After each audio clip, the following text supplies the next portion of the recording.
Lapse the steering wheel here. Give me the steering wheel. Hey, steering wheel. Somebody tell him to give it to him. Come on. Whoa. Your leg, mate, please. Your leg. How the f*** is this possible? I'm driving like a grandma. Get that, Ralph. Did you hear me? From our radio. The rest of the race. Ralph, acknowledge. Now, come on, close him down and kill him. We've got a lunatic on the track down that interstate. I am so annoyed. Hello and welcome back inside the Park from April podcast 902. This is Todd. No, Todd, not now. AKA Negative Camber, really is nom de plume, if you will. I try to say that in English. You got to bear with me. You know, it's a Ferrari victory. Going to talk about it. Why? Because after races, you know what we do. We watch one, then we talk about it. Then we watch one, then we talk about it. Come on. That's exactly what we do. But before doing that, I have to introduce all of you to my co-host. He is such a mild-mannered man, sitting there as the sporting manager of a team who just won the 6 hours of COTA, the Lone Star Le Mans. WEC, this is not IMSA, folks. This is the Aston Martin in the WEC from Europa, the World Endurance Championship. Paul, congratulations, my friend. And I'm just going to say this right up front. That young kid, Ian James, you should sign him to a long-term contract. How about Ian throwing down pole position, winning the race? Congratulations. Fabulous race. Fabulous. Yeah, it was unbelievable. I say it's not IMSA. IMSA is fantastic, but this is the World Championship. I mean, to win one of these things is a big deal for all of us. And your home race is in the home race too. Yeah. We couldn't match the sing along from the Ferrari mechanics though at the at the podium ceremony. That was pretty awesome actually. I think they were just still buoyant after the Ferrari win in the F1 race. So no, it was a phenomenal deal. As I say, the only American-based team that's actually in the World Endurance Championship and win it on the home soil was pretty spectacular. And to win one of those races anywhere is a big deal. And we were just gobsmacked of how we won it. And that we won it. Obviously, we've been knocking the door a little bit. You know, we've had a couple of podiums, second place. It's not like we pulled it out of nowhere, but you're running P3 in the championship, right? P4, but P4. But we've made a lot of gains, and so we're close to P2. Honestly, P1 might be a bit of a stretch depending on how the last two races go. But so it's I mean, the car was just sublime. It was just it did everything perfectly from the moment they rolled it off the trailer and didn't touch it much. It's historically COTA is a track that Astons love. And yesterday was no exception. So you guys were quickest in practice, took pole position, won the race from pole. I mean, and I said Ian did an amazing job in qualifying and in the race. I mean, he just controlled it. He knew exactly what he needed to do. The driver lineup is exceptional. Daniel and Alex, great. I mean, he had complete confidence. You know, his goal was just to bring it in the lead, and he did. Yeah, I like Alex saying, "Well, I got to hand it to Daniel because they just hand me P1, and I just had to bring it home." You know. Yeah, it was the easiest win for Alex in his life. I think. You know, sometimes it's like, "Come on, Alex, got to push." He's like, "Alex, don't push." And you know, we were good on tires. The car was just phenomenal. It could change direction on a whim, and you don't get cars like that every day. And made the most of it. And it sounded great too. I mean, the team were just elated. Elated, and all the mechanics, you know, they had won a race for 3 years or something like that. They said so. You know, they were. I'm sure the party was big, strong. Unfortunately, I had to drive home because I've still got to get ready for another race I'm doing next weekend. But I think they had a good night last night for sure. Oh, that's great. Well, congratulations to you, all of the Heart of Racing, and Gabe and everybody that supports that operation. It's just it's fantastic, and it's so exciting because win on the home soil, and then coming back next year, you'll have what, one GT car and two Valkyries, right? Yeah, maybe. Yeah, definitely maybe? Two Valkyries. Yeah, definitely two Valkyries. Yeah. Maybe, hopefully, another GT. Yeah, hopefully another GT. Yeah. I mean, one of the cool stories, obviously, not to beat on our team or anything, but we're a children's charity. Yeah.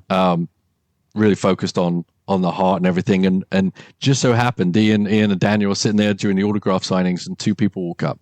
It's a guy who's 40 something and his daughter who's maybe 8 or 9, and both of them had received heart transplants from the Seattle's Children's Hospital. Like him when he was a kid, and his daughter recently.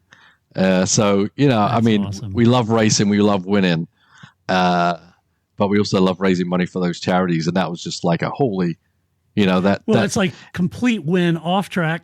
Yeah, and I mean, you guys exist on the track. It's awesome. It's easy to, we never forget what we're doing when we're there doing the racing, but that was just like a out of thin air kind of statement that we're doing the right thing. So that was awesome, and they were a good luck charm, and they got some of the hats from the podium after the race too. So that's yeah, awesome. It was a win-win-win-win weekend for us. Yeah. So anyway. That's awesome. Thanks. That's great. Well, congratulations. Yeah. And if that wasn't exciting enough, folks, Paul and his team winning the Lone Star Le Mans, the 6 Hours of Coda, Paul actually did manage to squeeze in and watch the Formula One race. Did, yes. Luckily, the race was late enough. I could watch the race in the morning. That's right. So, yeah. That's right. So while the whole team's down in Austin partying and having a great time celebrating, Paul's driving feverishly home so he can do a podcast. So you're awesome for doing that. But let's talk about the Italian Grand Prix. Now, up front, most of you that listen know I'm a Ferrari fan. So just up front, yes, I'm going to fanboy it a little bit. I don't want to overplay it. I do have my red lights going. Yeah, what shirt you got on today? Is that? Oh, it's not Ferrari. Wow. It's What's Scottish going on? Shirt. Yeah, it's a Scottish shirt, being my heritage, the motherland. You're Scottish too, so I know. I just figured you'd be wearing a red shirt today. That's all. I know. You'd think. I know. I don't have a Ralph Lauren Ferrari shirt. I need Christmas is just around the corner. Ralph Lauren. Well, your birthday's right around the corner, isn't it? It is. My birthday's coming up. Yeah, don't remind me I'm older than you. Yeah. Oh, man. Barely by a few months. But great race. So I'm excited. Let's talk about the Temple of Speed. That is Monza, a great track, a legendary track's been there. It's always one of those tracks when couldn't be diametrically opposite than Zandvoort, where we came. But it's always one of those tracks that sometimes, because everyone has got that low drag. Gosh, I sounded like Karun Snap. You sure did. At least it didn't sound like Davide Balzetti. Yeah, because then I'd just kind of. Then I just have to shut my computer down and walk off. Yeah. I know. So I was gonna say Karun Big Snap. Chan talk. He loves to talk about big snap oversteers. Does our Karun. Anyway, it's a great track. It always seems to offer up those sort of surprise, on that low trim. You always expect Williams to roll in and actually do pretty well. They did this weekend because when you don't need all that downforce and drag, the Williams can haul, and they do, So you'd have those moments like Seb winning in a Toro Rosso, Daniel winning a McLaren, those sort of out of nowhere victories. Sometimes Monza offers that, and the big surprise, big weekend though, Paul, for this weekend. Hang in, Mercedes. Now they announced certainly that Andrea Kimi Antonelli will be driving, taking Lewis's place next year. Had his big debut in FP1, put it in the wall. Unfortunate, it can happen to anybody. I'm guaranteeing you that's not what he wanted to do. It's not what Mercedes wanted. And I guarantee you it's not what George wanted, because that was George's car. But suffice to say, certainly an immense talent in Kimi, and not a great debut, but it was also a big debut weekend for Franco Colapinto. At Williams, right? And we'll talk about him a little later on. So big debuts for both young drivers. And the challenges on this track, certainly Pirelli knew it ahead of the race by watching Friday's practice and Saturday and then qualifying. They knew that these soft compounds would be graining. The tires are going to be put to use on this new asphalt, reprofiled. The lower curbs, Paul, I was under the impression, I don't know why, but I kind of thought, well, that lower curbs, they'll take more curb. Maybe it'll reduce lap times a little bit, but maybe that reprofiled first chicane, maybe that slowed them down. I don't know. It didn't really change lap times a whole lot. Yeah. Yeah. Normally, yeah. The lower curves just means you can straight line the chicanes or whatever, and it disturbs the car less. So yeah, you definitely think it would kind of add up to a lot of lap time. Yeah, it didn't. But anyway, an exciting race nonetheless. Let's talk about the race as they finish. There's so much to talk about, in the immortal words of our friend Lee Diffie. And congratulations for Lee getting the nod to call NASCAR. Yeah. Next year. So good for Guess him. we won't hear his voice again. No, I guess not. I NASCAR. I don't know how I'm going to react. I don't know if I can congratulate him for that, but okay. I guess it's a bigger deal for him, but it's a big deal for him. I'd rather him have stuck with IndyCar, honestly. Me too. Yeah. And sports car. So anyway, big kudos to Ferrari for the victory. You had Charles Leclerc P1, Carlos Sainz P4. In hindsight, and despite maybe the McLaren being the faster car, or at least that was the conventional theory, I'm not quite sure I'm 100% sold that it was dominatingly quicker than Ferrari, given that the top 6 cars were the closest separation in qualifying in history of Formula One. I don't know that it was that comprehensively faster than the Ferrari, if I'm honest. Ferrari did its homework. They did bring some upgrades for this race. And I think, interestingly for Ferrari, as a Ferrari fan, for me, is that, Paul, what was their Achilles heel last year, which was their tire wear? They just chew the rear tires off that car. Really, this year seems to be kind of their secret weapon, and namely, that's tire sympathy. They were much better on their front tires than other teams, or a little better anyway, seemingly. The first hint of that really was Carlos, right? He was driving conservatively, just fast enough, keep the Mercedes behind, keep them at bay. But you got the sense that he was definitely the one Ferrari, at least, that was heading for a one-stopper. Yeah. And with the team boxing Leclerc earlier than him, to me, I thought initially split strategies, two-stopper for Charles, one-stopper for Carlos seemed to make sense. If that's what they were doing, because they boxed Charles quite a bit earlier. I had that impression anyway, that might be. Carlos drove a terrific race, in my opinion. And while one might add that staying out long like he did, maybe that cost him a possible podium finish. Don't know. But in his defense, that was holding up Piastri. That helped. Charles won by 2.6 seconds. You could argue that Carlos held him up one of those, if not a little bit more, by making it a couple laps to get around him, right? And then, as we find out later, Lance Stroll didn't help Piastri either. Piastri saying Lance looked like he was out on his first karting race. Oscar making friends up and down the paddock. Oh, he doesn't care about making friends, obviously, does he? Doesn't care. He doesn't. But all that being said, I don't want to overlook Carlos's 30th birthday. I think he did a good job. They kept him out long, probably because they were making the decision to keep Charles out, to keep him out long, let him run defense, and he did so. But a good race for Carlos nonetheless. Yeah. I mean, surprising he didn't quite have. I mean, obviously he had fresher tires than Charles, but as you say, maybe that first longer stint, lost the time on the track that couldn't regain, because technically, if you're going for a one stopper, you're never pushing.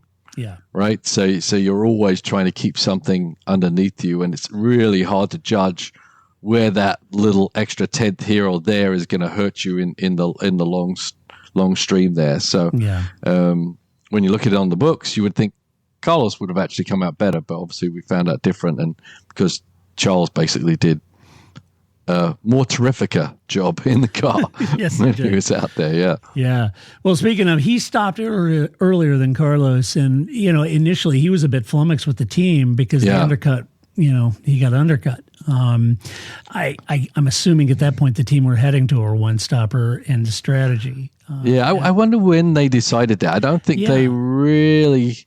I mean, because the thing is that with the hard tire is you don't get a lot running on it, if any, because of the allocation. Yeah, and so the teams really have to do their homework on their computer to try and figure out what's going to happen with the tire. So, it's. I think that the race really had to develop for them to. I'm sure it was in the back of their mind, but I think the other teams kind of made their mind up for them, because basically as soon as the McLarens decided they were going on two-stopper, the Ferrari hadn't stopped yet.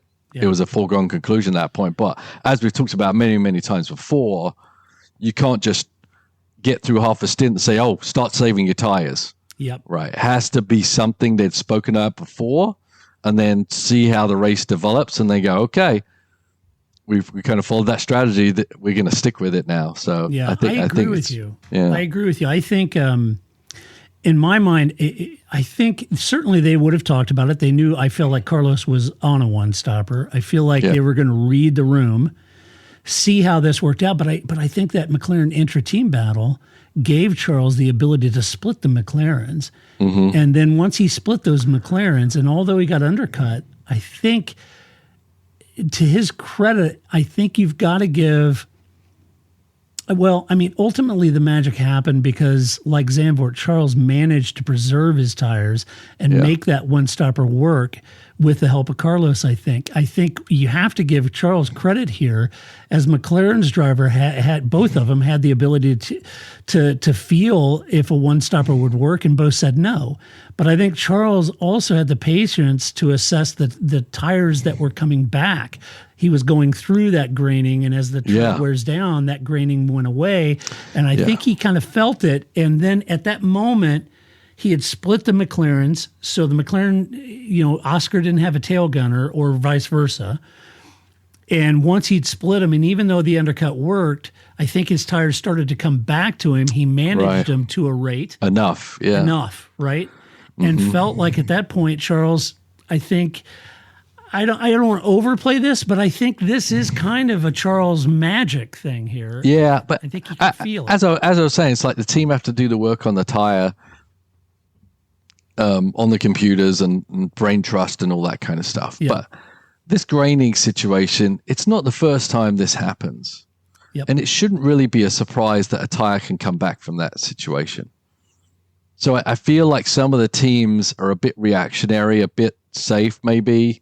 Certainly think McLaren were too safe in calling that and asking the drivers are driving around. They're like, my God, the tire's dead. But hey, let's think about this a little bit more. We've been through this scenario time and time again where the tire grains, and it's at this tread depth at this point, probably while we're out there.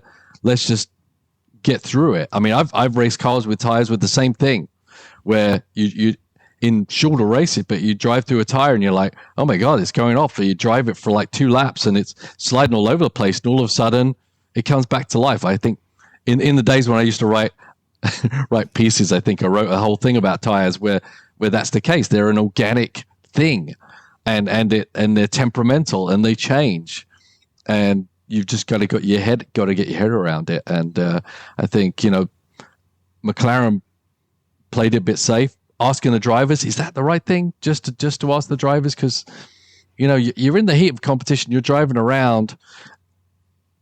We've spoken to a lot of drivers on the radio in our teams and asking them their opinion. It's not always a 360 opinion. It's where they are right now. They're in the corner. They just came around, the front end washed away. No, I can't possibly carry on. They've got tons of engineers back there. I think it's a mistake. Yeah. So, but Ferrari did not make this mistake. They did their sums and they got their drivers to commit to the program, and they executed and got the rewards. Yeah. I mean, just a couple of years ago, this is the team that's getting the crap beat out of them for their horrible strategy, but they nailed it. Yeah. And probably more so than anyone else, hence the victory. But I think it's a combination. I think they certainly would have done the math in your world, the maths. Mm-hmm. I think they certainly would have done that on both strategies for both drivers. But as the race unfolded, they read that, and then Charles managed to drive through the graining and manage his tires very much like he did at Zandvoort, I think, in a lot of ways, and be able to be there, right? Right, very much so. And so I think you got to hand it to Charles. I don't want to overplay it, but I thought it was an incredible performance. Yeah, absolutely. What got him on the podium last week and what got him the win this week, very similar kind of sensitivity to the tire. So and in the past, I've been a little critical of Charles, and the unforced errors. And so, I'm making amends for that, because I think he really Yeah. He really did something special this week. He did. But not to say that it was a complete team effort. There's no doubt about that. The math would have been done. The tires, the chassis. Clearly, this year they're much more. They have much more tire sympathy in that chassis than they did last year. For sure. They've definitely been, and I think Haas also benefit from that too. Yeah, I think so too. I think that you can see that in Haas. Now, to tamper our expectations and excitement, yes, I'm a Ferrari and I am fanboying a little bit, but I'm a realist too, and I'm able to step away from being a Ferrari fan and say, you got to tamper those. These upgrades may have been a little more Monza specific for obvious reasons. Will they pay benefits in the long run pace, and will they be benefits, and will these upgrades be benefits at the rest of the remaining tracks? I don't know. We'll see. Hard to say. And then the thing is, we've been talking about how can McLaren claw their way to the constructors' lead, which looks like they're certainly but now Ferrari are kind of throwing themselves in the mix, and we ourselves, I mean, me personally, have been like, well, Ferrari's just the fourth team, and the top three and Ferrari kind of an outlier. Well, all of a sudden, they're back in it, back in it hard, Yeah, maybe they are. And which, as for fans, it's great for us. I mean, to see a four-way battle for the constructors down to the last race. I mean, it doesn't get any better than that, right? No, it does not. So from a fan perspective, I'm excited, apart from my being a Ferrari fanboy. Let's talk about McLaren.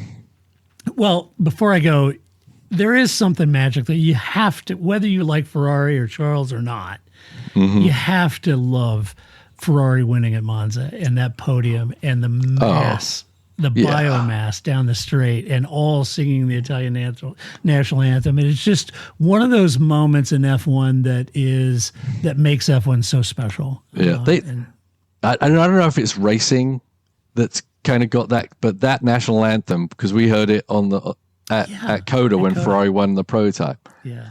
That's like the best national anthem ever. I have no idea what they're saying, but it's full of a lot of passion. I'm nearly Italian when they're singing it. I think we're all Italian when that happens, isn't it? It's just so good. Yeah, the passion for racing and the tifosi is just so magical. And kudos to them. I'm not Italian, but I just for that moment, that briefest of moment, I am Italian, and I'm with them. In that celebration of everything that is Italian and Ferrari. And I've said for years, having toured the Ferrari factory and got to see behind the scenes, Ferrari and Italy are one. Yeah. They just are. It's like King Arthur, the land. Definitely good for F1. It is. They're not floundering. Yeah, it is. It's just so good to have Ferrari competitive. Let's talk about McLaren. So McLaren, you had Lando Norris P3, Oscar Piastri in P2. Now, there's a lot of debate certainly online about this. A lot of articles being written post-race about this, and we'll talk about this in more detail. It'll take up a chunk of time in this review, but there's a lot of discussion about whether the team got the call wrong, or if the team if they'd even have been able to pull a one-stopper off due to the front tire graining. So let's talk about that. The issue at hand was that everyone's fronts were graining, including Ferrari's to a point. But in hindsight, the graining eventually did clear up, certainly for Ferrari and other teams, as the tire wore down. And that was evidenced by Ferrari. But to be fair, McLaren did ask both drivers, and both of those drivers were not convinced that a one-stopper was going to work, and so they chose not to do that. A one-stopper didn't seem to be on the cards for that team strategy, despite there being a lot of tire left at the end of that first stint. The other issue at hand was the pass of Piastri at turn 4, which gave Charles the ability to get past Lando. Had that not happened, perhaps the two McLarens might have used the trailing car to back Charles up, to give the lead McLaren a little bit more running out and clear air out front, and being able to run tail gunner. So the reality is, would this strategy have worked? Was the graining too extreme? Was the McLaren never going to recover from that graining because they were harder on the tires? Maybe they were driving harder at the pace. Lewis said they were driving too hard at the beginning, and they were never going to make their tires last for a one-stopper if they were driving at that pace. the other issue about the pass, getting a Ferrari in between them, did that spoil their opportunity to run tail gunner to back those Ferraris up a little bit? As I mentioned at the lead of this, I'm not convinced the McLaren was so dominatingly 22 seconds ahead like they were at Zandvoort over the Ferraris. I don't think the Ferraris were that much slower than the McLarens here. On the other hand, you talk about that pass, Paul. Let's unpack that one first. Mark Webber is Oscar's manager. Yeah. Mark Webber will have coached Oscar to avoid what happened to Mark while he was at Red Bull, right? Oscar's clearly all about knocking Lando's feet off the desk. And in doing so, it's made things maybe a little unstable, especially after Lando pulled over for him at Hungary, right? Yeah. Lando's body language after the race, either he wasn't happy with the situation or he may have been very hard on himself, which we know Lando can be, right? Yeah. Maybe he's unhappy with himself. I don't know. Can one fault Oscar for trying to win? Don't we like it when drivers have that fighting spirit? Like Seb did to Weber, like Lewis did it to Alonso, Schumacher did, Senna did, Max did it. Yeah. Are we sure that Oscar isn't the measure of Lando or even on any given Sunday? The reality is, I kind of feel like at this point, a team has to measure its overall team strategy for maximizing points. And I'd suggest that too much deference may be being given to the drivers. At least Toto Wolff could show you that, right? With Lewis and Nico, what happens when you have too much deference. They tried to play that whole situation. The papaya rules, it seems sophomoric to me. That seems silly. A team of this caliber the papaya rules, that seems awful sophomoric. They have to wear like a head scarf and Right. Right. It's just the whole thing. Whoever holds the conch can speak the papaya rules. That's I don't papaya know. rules here. Come on, guys. You guys are a better team than that. So, Paul, let's talk about the pass. The pass. Was it the right thing? I think it's really split. If you're an Oscar fan, absolutely it's the right thing. Yeah. He is not there to play wet nurse to Lando, and I love that about him. On a team level, was it the right thing? Don't know. What do you think, Paul? He's so juicy. Touchy. It's so juicy. See, the team are in difficult position. Let me say this. You're a driver. Yeah. You're a driver. I am. And I know that about you. Yes. And so you're going to love it when he gives him some stick. Yeah, no. So McLaren in difficult position. They got two really, really good drivers. They don't want to lose either one of them. Right. So they're trying to keep not favoritize that word? Not to play favorites. Close. Because they don't want to lose Oscar or Lando. Right.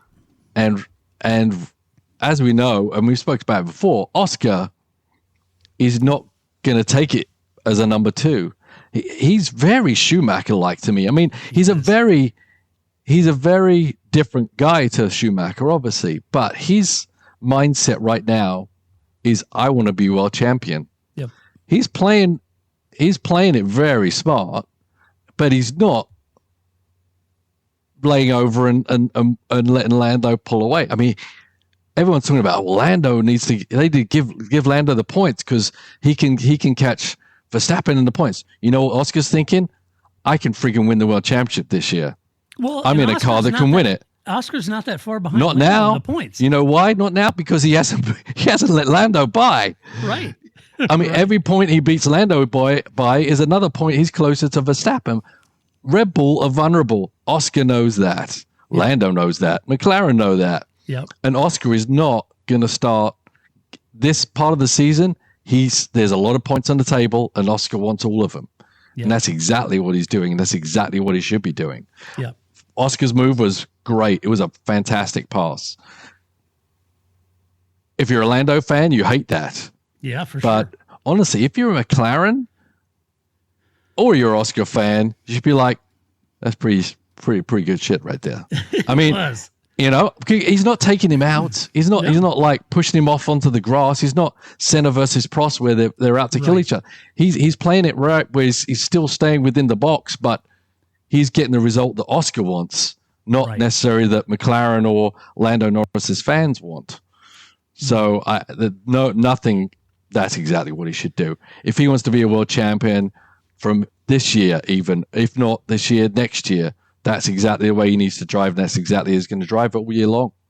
I mean, if you're newer to Formula One, go back and look at when Lewis Hamilton came into McLaren, and Alonso was there. You had a 2-time world champion, and Lewis came in and couldn't care less about Alonso being a 2-time world champion. Yeah, and Lewis was there to do one thing: knock Alonso's feet off the desk, and that he did. Right. And Lewis won races and damn near won the championship that year. Yep. And so what you're seeing is very similar to that with Oscar. You know, Oscar is there for Oscar. And Oscar, it's very much multi-21 sub. I don't care about Weber. I couldn't care less. I'm here to win championships. 4 of them he did. Right. But the difference is the team they're not stating that rule. Right. So they're leaving it open because once again they're playing the game of rules. Yeah. So they're not being that direct about it because they don't want Oscar to leave because Oscar will leave if he thinks. I don't know that they're convinced that Lando is comprehensively that much better than Oscar. Okay. Here's a question for you: Lando or Oscar? Which one would I keep? Yep.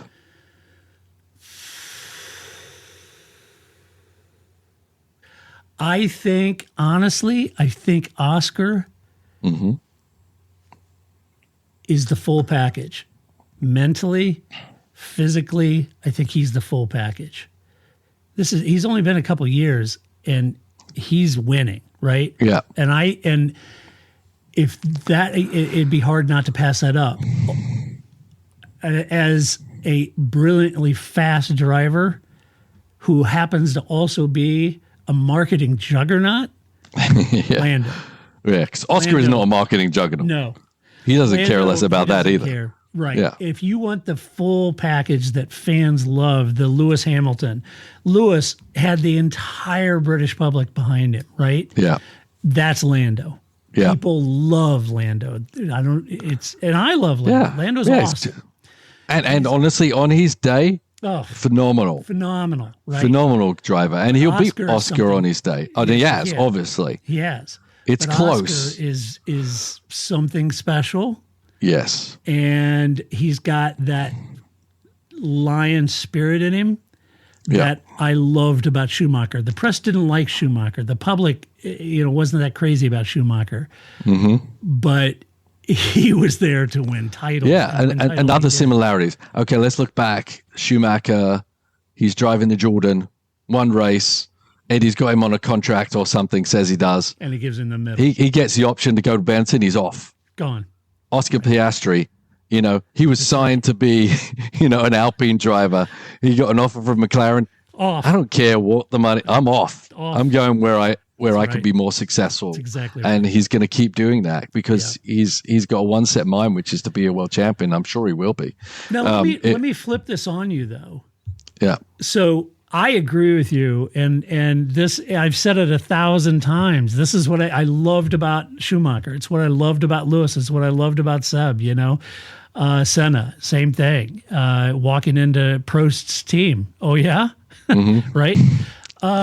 But the Prost actually invited him in, if you remember that. Yeah, Keep be your careful. enemies close. Once you invite the vampire into your house. Right, right. So let me flip this on you then, because Zach Brown has a tiger by the tail here, and so did Toto. Even Toto said it's time for McLaren to make decisions on team orders. Right? And even Andreas said after this, well, we may have to start prioritizing Lando. Really? You're 2 races late for that. I'm sorry.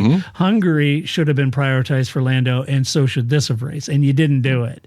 So it's a little late in the game to do that.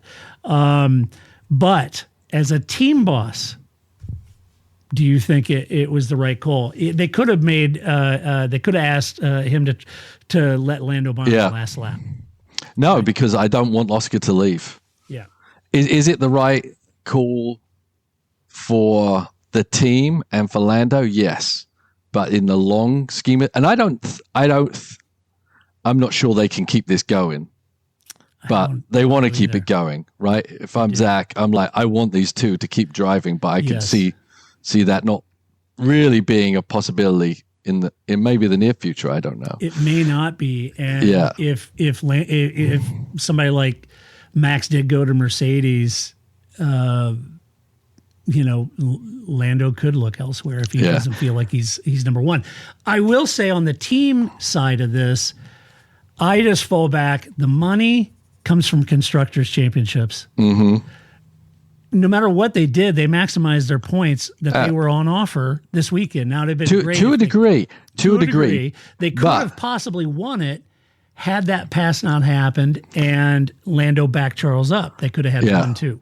All right, but let me throw something else out at you. It has a lot to do with what the team, this whole Piastri, who do we favor? Yeah. What if they picked one of those people to do a one-stopper?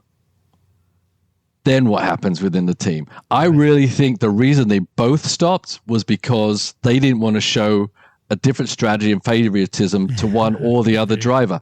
Let's just say, Lando, okay, we're just going to one-stop you. Oscar, we're going to put tires on you. Then all of a sudden, Lando wins the race.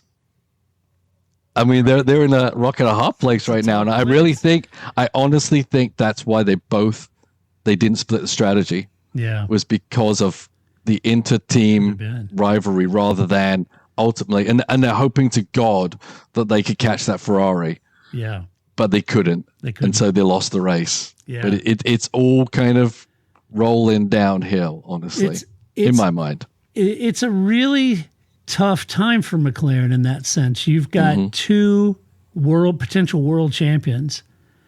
They're both, I mean, in my mind, the best driver lineup on that grid. And they've got, Zach's got a tiger by the tail. He's got an opportunity to win the Constructors Championship. That's the one that pays money. Yeah. And Ferrari makes no bones about it. They don't care which driver gets them to the championship. They couldn't care less. It's about Ferrari winning the Constructors Championship. It is about the team. You will shut up and sit down because you drive for Ferrari. So that's Ferrari's position, including team orders to orchestrate how they want to finish. And Ferrari's never made any bones about that.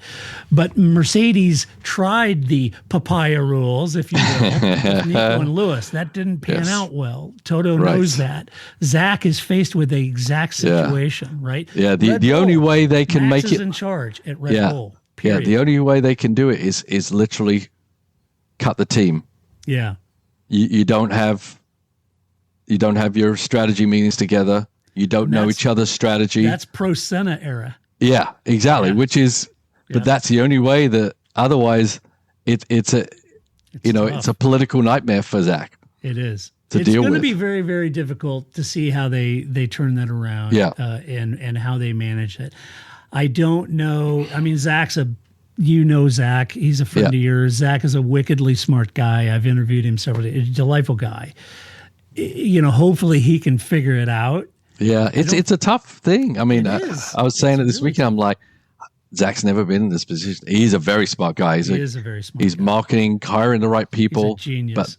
But not many people have been in this position. Actually, I'm not sure anyone has and actually made it work. Right. Toto, Ron Dennis. Yeah. Nope, didn't work. They tried. Did not work. It didn't work. And Toto, after that, Lewis was the man. And Valtteri, that he knew it, Max is the guy. He knew it. The problem is Valtteri is not Lewis. Perez is not Max. But Oscar could be Lando. That's the challenge, right? Yeah, which is maybe why we have, Perez still at Red Bull. It's exactly right. And not Sainz, right? And I'm not denigrating Lando. I love Lando. Lando's awesome. I mean, he is obviously a potential. I mean, if these guys were at different teams, I could see them fighting for a championship tooth and nail. Absolutely. I'm not saying Oscar is hands over fist better than Lando. I'm just saying he's got a mentality that may suit, may win over Lando. It may not, and he may leave and go somewhere else and do what he's going to do. Right. But and I don't think, Oscar, he's got a very shrewd manager, Mark Webber. Yeah, he does. Another very smart, calculating guy, Mm-hmm. right? Yeah. He got him out of Alpine, and at McLaren, it was a brilliant move on Mark Webber's part. Yeah. Right? So if it isn't going to happen, or there is going to be the Lando thing, Mark could very easily move him to a Mercedes. Mm-hmm. I think Toto would be very interested. Yeah, I think so. I think they all would. Yeah. I think they all would. Yeah. So anyway, let's talk about Lando's race real quick. Lando got jumped by Oscar at turn 4, lost a spot to Charles. He was chewing up his front left. Wasn't quite sure why. The other McLaren was too. And he ended up doing the 2-stopper. He didn't feel like the 1-stopper would work. That cost them the win. Finishing second, third is not bad, but it's more of what could have been had they secured a 1-2 with Lando and Oscar, or Oscar and Lando. They'd have been leading the constructors now, right? Now, as it is, they're 8 points behind. So it's interesting that now they say, well, they may need to start looking at prioritizing Lando, Well, I don't know. I think it's a day late, dollar short. But it is. Anyway, it is. Lando was mad at himself. He said, look, I'm not going to beg the team to have somebody hand me a result. He was after the race. Yeah, he's upset at he himself. handles it great. And he says, it wasn't a bad pass. Wasn't a bad move. It wasn't like it was a dirty pass. It was a really good pass, and he had to do some stuff to check up. And that's what you do when you make it a pass on somebody. You pass them and hope and put them in a position where they can't re-attack you, and that's exactly what Oscar did. Yeah, it's a very difficult situation. That's why everybody's talking about it. I understand it. I get it. If I'm a team, I'm trying to maximize the team. Lando is closer to Max. Do you prioritize Lando? Well, if you're going to do that, you kind of needed to do that at Hungary onward. You know, you brought it out. You're absolutely right. Both Red Bull's vulnerable. They know it. But I think we all kind of knew it in Hungary, right? Yeah. Yeah, I think the benefit for McLaren is that they leave the rules open. They don't prioritize the driver champion. They'll still win the constructors. Yes, and that's got to be their goal. That has to be their goal. That's why you're not going to see. I don't think it would be the correct thing to see them pick Lando and start. I don't think Oscar's going to do it. But even ask Oscar to play second fiddle to Lando and back him up in Drivers' Championship. Oscar believes he can do it himself. Yeah. So Yeah. Let's talk about Mercedes. Lewis Hamilton, P5, George Russell, P7. Both Mercedes drivers had a touch with Max.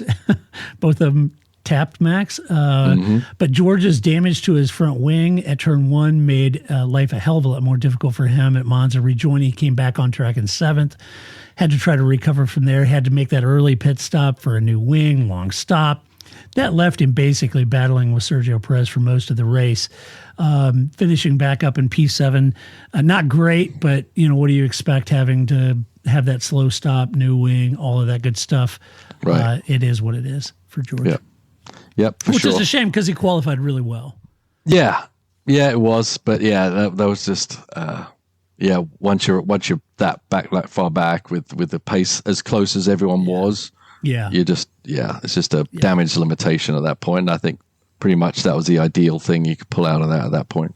Yeah, Lewis had a better day. A bit of a lonely race down in 5th. He stayed ahead of Max though. It's interesting in that. In my mind, watching practice, it was so silly because I watched practice and I believed all the Ferrari hype, and my fantasy picks, I picked Charles to win. And then after qualifying, Wow. I was You like, changed I was it. such an Oh, you're mad? such Yeah. an idiot. What was I thinking? Of course McLaren's going to take me. Of course. Yeah. I was why was I such a fanboy and believed all the Ferrari hype? Well, I It lucked paid off. out on that Yeah, one. It paid he off. did. But it was interesting that during practice sessions, I thought there were real flashes of pace from Mercedes during Me the too. weekend. I actually picked Hamilton to win. Did you? Yeah, I had him third. It seemed to me that they were just, they struggled with the tire grading as well, but they just couldn't get all 3 sectors all hooked up. Yeah. Lewis very hard on himself. He said, I just can't qualify anymore. And hopefully Kimi will be better next year. I don't know, Lewis. I don't think you forgot how to qualify, Tiger. Yeah. I think you still qualify. I think that, let's be honest, that just the track was just not friendly. Not friendly. Not friendly. Just not friendly to Mercedes. Yeah. And it became clear that they struggled trying to manage their tires and the pace required to do so. They both came out trying to manage the tires, but the pace that they had to go in order to do that just had no pace. They just could not fight anybody ahead of them in order to get their tires to make the strategy work. It just didn't work for them. Yep. Unusual, I said. Yeah, I was thrown off by it myself. I thought this was going to be a really good track for them. Just didn't come around. Yeah, it didn't. I was a little surprised. I kind of watching practice, thought that they had more. Let's see. Red Bull, Sergio Perez down in P8, Max Verstappen P6. Red Bull started both cars on hards. Seemed like maybe that was actually the right thing to do. Mix it up a little bit, start on hards, run long. I didn't think it was a bad call, but then they boxed both and put on hards again. Mm-hmm. So they're both committed. They're already committed at that point. Yeah, they're committed. I thought maybe they'd mix it up a little. Yeah. Maybe not. Maybe leave Perez out a little longer, run him long on those hards, and then box later on mediums and see if he could try to help Max. Because we know Perez is good on tires, or at least he has been in the past. Right. He'd be the guinea pig, so to speak. Yeah.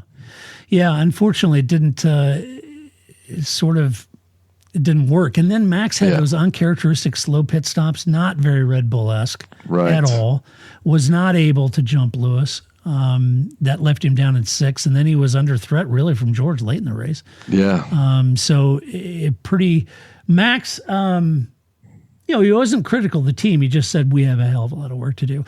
And the problem, Paul, as evidence out of this weekend at this track, and it would seem to be indicative of what they've been experiencing in the last few races, is we know that the car, just how difficult this car is for them this weekend. Max, he likes on turn in, he just could not get the car to turn in. Yeah. He lost that pointy front end, and that's antithetical to Max's driving style. He loves a pointy car. He wants that car to be on the nose, and his talent can handle a loose back end. Right. Max can handle that because he knows he wants that nose. Right, but you can't out-talent an understeer. Right. Yeah. He's got the talent to manage the oversteer. But with the understeer, he doesn't like it at all. And it's shocking how all this is happening to Red Bull. And it's such a harsh lesson for Red Bull fans who are laughing at Mercedes and how they collapse. And now watching this as Red Bull, it's tough. Yeah, it was interesting because, I mean, there's a lot of setup compromises they've had to make because the cars didn't work good. Yep. Hitting big curbs. So that's why I thought, wrongly again, was that because of those lowered curbs here at Monza, that they would be a little bit more in the window of where that car's ultimate pace is. That seems to be the thing. The car has its previous pace, but they can't use the setup that brings it that pace because of other compromises they're making. And I thought Monza, of all places with lower curbs, would be a place that, that they could bring that back. And evidently that's not the golden button either. So they're obviously struggling.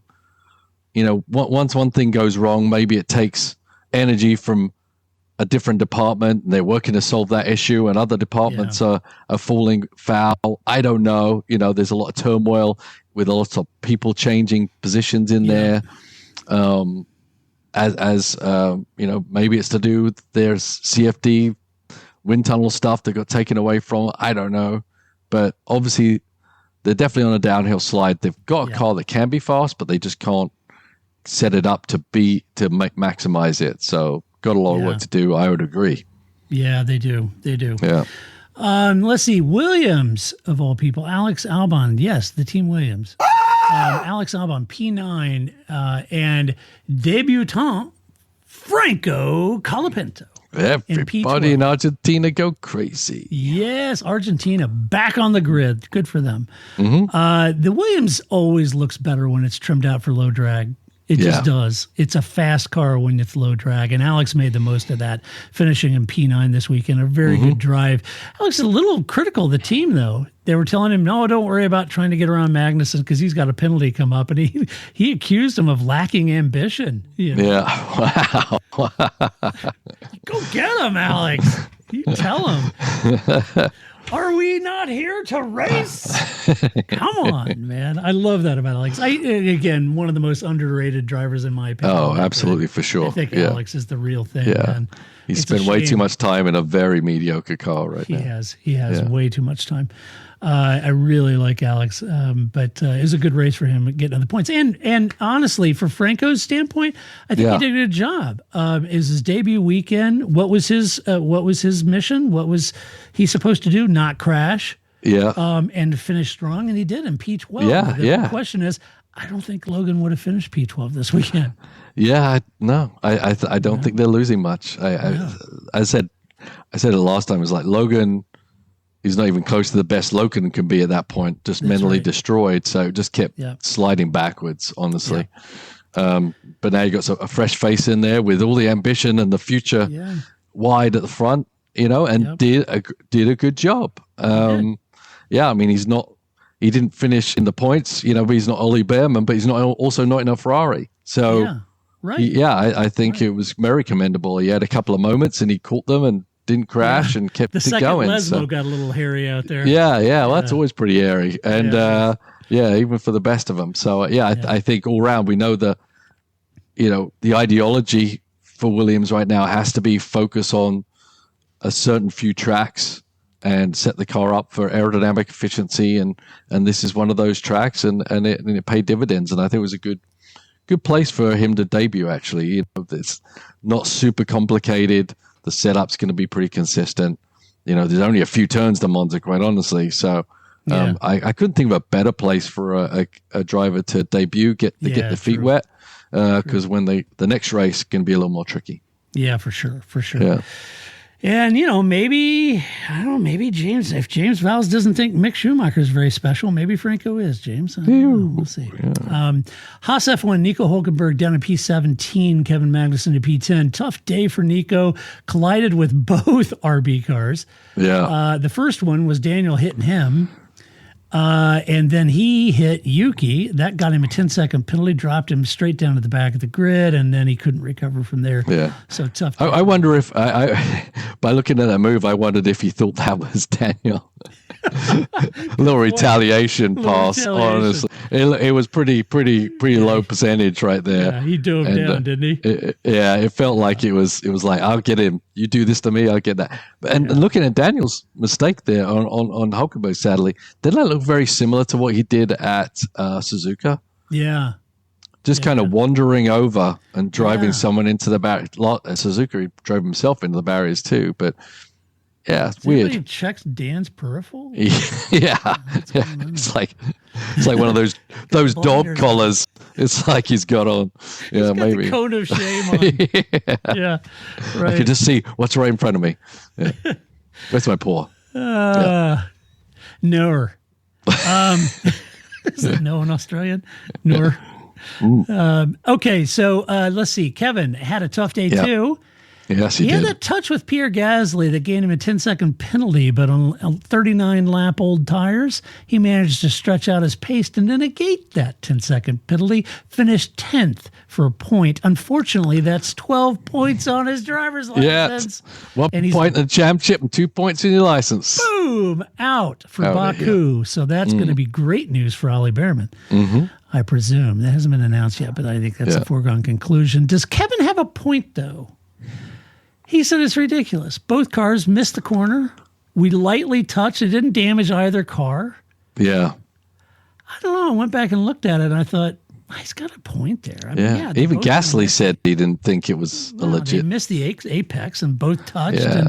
I mean, Max and both Mercedes touched, Yeah. I think it might be just that they've missed a couple of calls before, and they just decided, okay, next time he touches anything, you're out of here, mister. Yeah.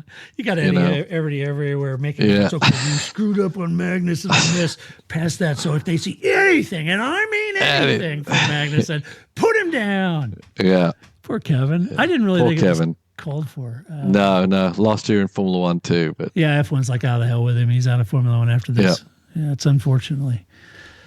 Kevin, I got your back, buddy. I didn't think that was egregious at all, my friend. So relax at Baku, come back and start kicking it. yeah, we're all applying for the consistent stewardship. Yeah, Us aren't we being just? it too, yeah. I've been saying it for 10 years. Yeah. I've been saying for more than 10 years, they should have an official stewarding crew that goes to every race and consistently calls every race. Yeah.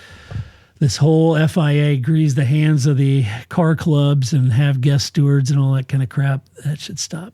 We don't have the resources. Really? Yeah, I mean, I think those stewards have to volunteer, which I still don't get, the millions and millions of dollars that Formula One generates, and these people have to volunteer their time. They can't afford a standardized officiating crew. Give Yeah. me a break. Yeah, give me a break. That's political. Yeah. Aston Martin. Speaking of political, Aston Martin did not win this race, but you did in an Aston Martin. That's right.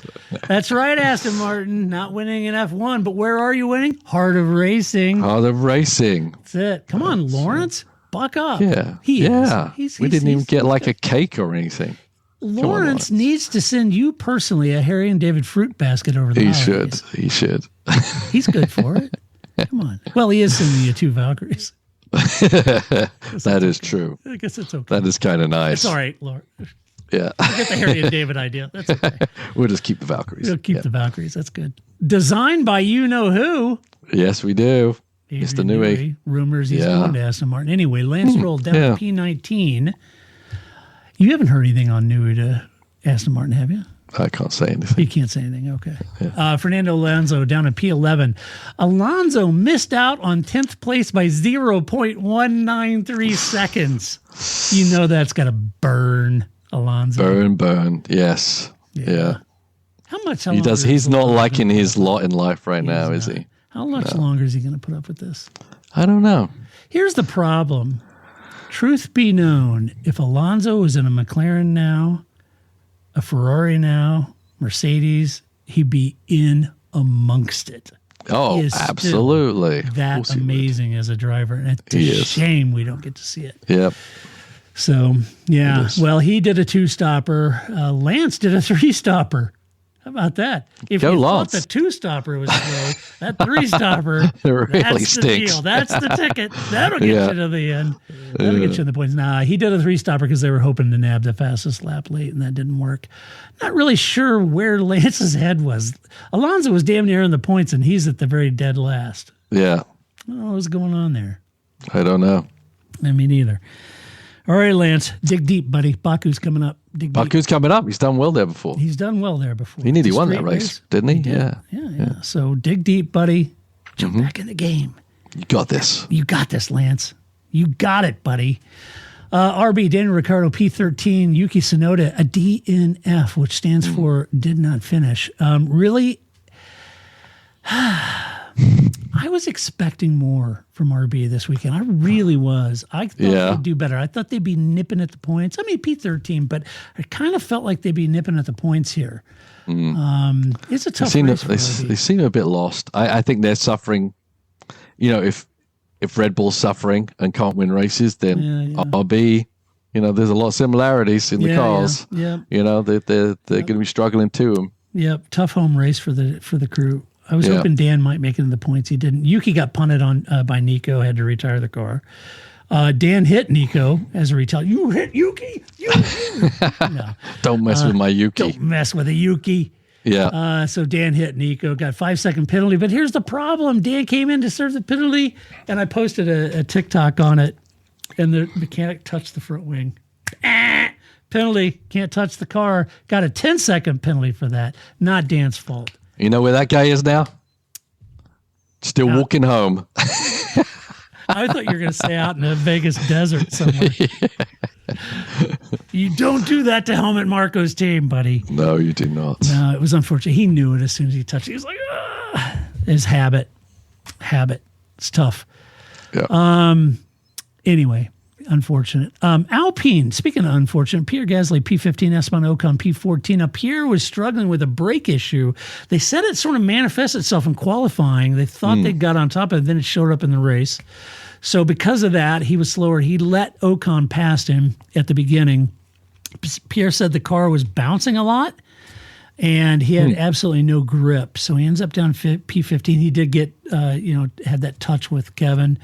Not that big of a deal. The team had split their strategies. Paul had Pierre on a 2-stopper, Esteban on the 1-stop, which clearly that was the way to go. But Esteban thought that maybe the medium-hard combination would have been better to start with. That would have worked probably better for him than what they did, and that left him out of the points. The team really said, look, the new team boss, Ali, said, we didn't think we'd have the pace we did at Zandvoort to kind of fight for the points anyway. So we knew it would be a tough weekend, but yeah. Yeah. I did see the old Alpine boss at Coda. Did you? Yeah. Just wandering around signing autographs. Yeah. Signing autographs? Yeah, I was just wondering. I don't know. It looks a little lost. He's like, are you working this week? He's like, drives to survive. Yeah. I'm Bruno Femme. You need your sign? You need that sign? Anybody want? Yeah. Yeah. But I mean, I guess obviously he's supposedly still involved with the Alpine, and obviously Alpines are running hypercars and all that. Well, with Mick Schumacher there this weekend. True. Driving. True. Yeah. Yeah. Yeah. The unspecial Mick Schumacher. The unspecial. The not special Mick Schumacher was driving the Alpine at Coda this weekend. Yeah. But hey, good for Robert Kubica winning. Oh, that was so great. How good was that? Both Roberts. Robert Schwartzman, too. Yeah, Schwartzman did. Yeah. He was under pressure at the end of the race. A lot of pressure by your friend and mine, Kamui. Yeah, yes, exactly. Kamui was putting the heat on him. He was putting the heat Kamui because on. that's how Paul, Grace. Will Buxton pronounces it. Yeah. Kamui, he was mad. He had a little red mist going after that, man. He was coming on strong in that Toyota. Yeah, anyway, that's for sure. But I see Robert. Yeah, is around. Obviously, he's still got those injuries. So what he does out there is pretty amazing, crazy. isn't it? It is. Here's to the Polish. Here's to Poland. Yes. Good on you, Poland. You had a winner this weekend. Yeah. So anyway, and then finally, Kik Sauber Bottas down in P16, Joe Guan Yu in P28. The team finished not last, so there's that. The team because someone didn't finish. That's true. Well, Lance was last. Oh, that's true. The team put Valtteri on hards and let him run longer than anyone out there. That didn't work. Spare a thought for Valtteri, seriously. Probably Joe's last year in F1, but Valtteri, spare a thought for the assless chaps guy. He went from winning races at a Mercedes to dead last. Dead last. Worst team in F1. Now, you wonder why he's gone so crazy. Yeah. I mean, irrespective if you think his life's turned into a Wes Anderson movie or not, that's tough. That's tough. Because, I mean, there was speculation when it was teammates. Can you be faster than Lewis Hamilton this week? No one's speculating anymore. It's like, no. It is. It's tough. It's tough to be on that downslide. It's tough. And probably unexpected to be in a car that's so bad. And it's this kind of scenario that one worries about Carlos Sainz. Yeah. I don't know. I think it's about the future with the Williams, and I think, I the Williams team will have to change their ideology and must have. Else, I wouldn't have been Sainz going to Williams saying, "Yeah, we're going to be good at 3 or 4 tracks that we don't need a lot of downforce." That's not going to bring Carlos Sainz to your door. No, it's not.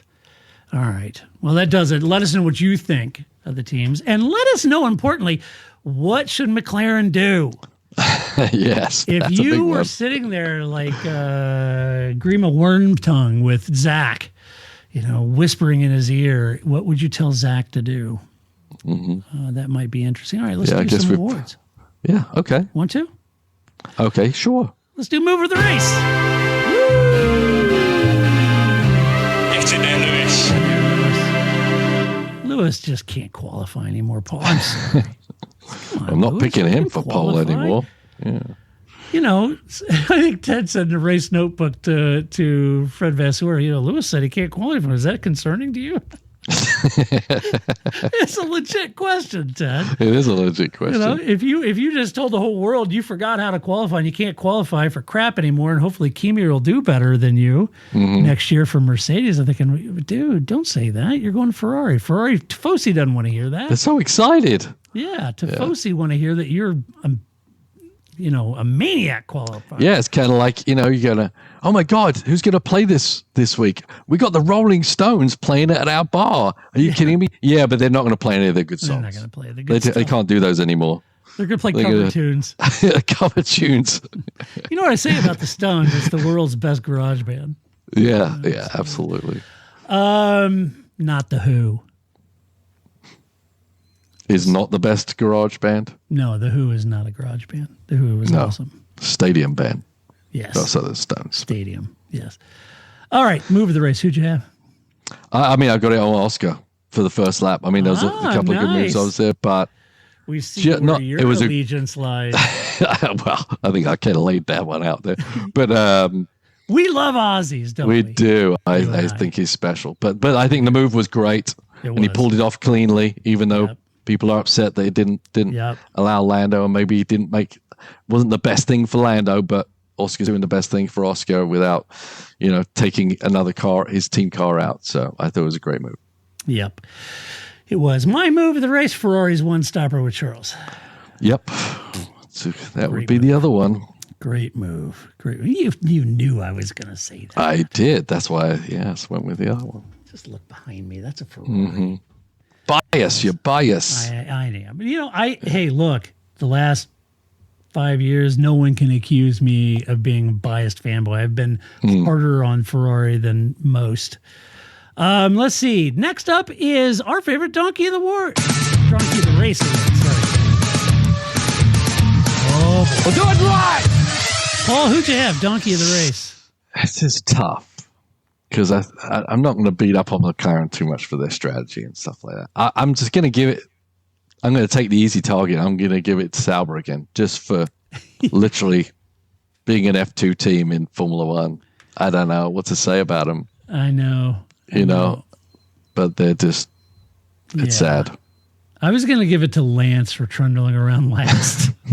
And for Oscar saying he looked like it was his first go-kart race out there. Yeah, well, for contractual obligations, I can't. But no. Yeah, due to contractual obligations. I don't know. I can't give it to McLaren. No, they're in a tough situation. It's not. And ultimately, they screw that up. They didn't maximize, but they're still got so much closer in the constructors. Yeah. How do you beat them down? I could give it to George, but I don't know. Yeah, I don't think. It's just a thing. Maybe we could give it to those silly gravel traps in the chicanes that do absolutely nothing. Yeah, what's that? Except just drag gravel on there, but do nothing to. All they do is throw gravel on. It's no deterrent. It's only the deterrent for the person following the guy that went off, rather than the guy actually who went off. It's only a deterrent for the apex of a corner. But by the time he comes back, all the other cars have already cleaned the track again for him. So right. Yeah, that's bad. I guess I could get it to Daniel Ricciardo. That was not a good move. Yeah, that wasn't good. The drift. Yeah, he was doing some hooning out there. Shifting his lines, kind of like someone I was following on my way back from Coda last night. They started the party early. Yes, that was bad. Please don't drink and drive, people. No, don't do that. It's bad. Yeah. All right. Final word is drive of the race. Get down. Get down. Yes, drive of the race. You know who I gave this to. And I think I'm going to agree with you. Charles Leclerc. That's right. Brilliant. Yeah. Great. And it's not just for this race. Last weekend at Zandvoort, brilliant. Great job. I hope we are beyond the unforced error type of Charles, because if this is the Charles we're going to see, he is on it. Every bit of it. And he can stand with anyone on that grid toe to toe. He's driving impeccably. He sure is. Yeah. So I love it, because this is this is what Ferrari hired. This is what they wanted. They wanted this version of Leclerc, and they're getting it. So it's great. I think Lewis will have his hands full next year if this is the trajectory Charles is on. For sure. Yep. So, all right. Hey, I do have one mailbag. You've got mail. From John and Sam. And John and Sam ask us this. They say, what are your thoughts on the current ecosystem F1 in regards to Red Bull? With McLaren making leaps of progress so far this season and Ferrari and Merc also stepping forward, I can't remember a team taking such a nosedive in a season. I personally think this is Red Bull feeling the effects of the development penalty, meaning the lack of wind tunnel time, plus keeping Checo this season where his is well past his prime. Yeah. It's a tough situation. I would say, John and Sam, that we saw a pretty dramatic fall from Mercedes in pretty much one season, right? Right. But they're talking about in season, right? In season, Max, it's not like the Red Bull sucked race 1 and 2, or I can't remember when the steady decline. Braun in 2009. Really? They fell off pretty quickly once everybody got dual diffusers. Yes. Oh, Renault, remember the J damper? When mid-season the FI banned their J damper, their mass damper, and they instantly fell off performance pretty quick. Wasn't there a new thing with flexi wing test and things like that this year? Ferrari. Oh. Yeah. Yes, and the brick system that Mercedes had, that was it wasn't it had an impact, but I think Mercedes recovered pretty well. Yeah, it's a good point. Yeah, I mean what they're saying is true. I mean, it is.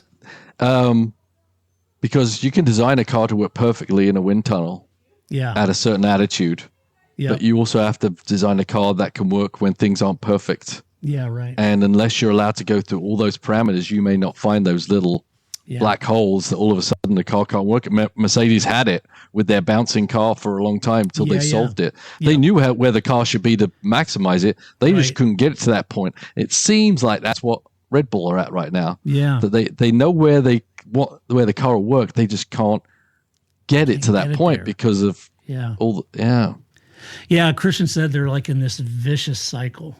That they're struggling to get out of. So but a good point, John and Sam. I agree with you. I think it's a pretty dramatic in-season fall off. We've seen the opposite in a dramatic increase of McLaren.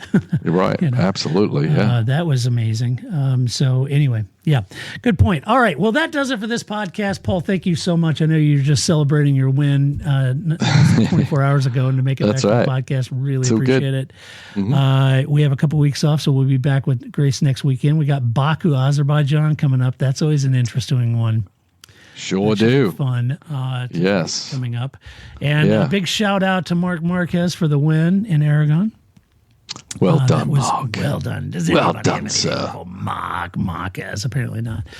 No. So let us know what you think about this race. If you like to share your opinion, you can do that. Go to theparkforme.com. Share your opinion with decorum and civility. As always, if you like the podcast, you can give us a good rating at your favorite podcast player. Share the podcast with friends. Tell the world about the podcast. That would be fun. Oh, speaking of those people, I had a bunch of people coming up to me at, Did you? At Coda? Yeah, it was awesome. Yeah, they did fan walks and all this. Yeah, so it was great to see everybody, including Tony Green and his family. Yeah, they popped by a couple of times, so that was good. But there was a number of people listen to the podcast and follow us and everything. So it was great to see those people. That's awesome. I'm off to Birmingham, Alabama to race next weekend. I'm not sure how many people are there, but you'd have to check out demographic. But anyway. Yeah, if you're going to NOLA. No, we're going to Barber Motorsports Park. Oh, you're going to Barber. Okay. Yeah, great track, actually. It is a great track. Yeah, so if anyone's going to Barber, look up Paul. Because the team loves it when everybody comes up to ask for Paul. They don't ask for drivers. They all especially the drivers do. They love that stuff. Does Ian think it's funny? Yes.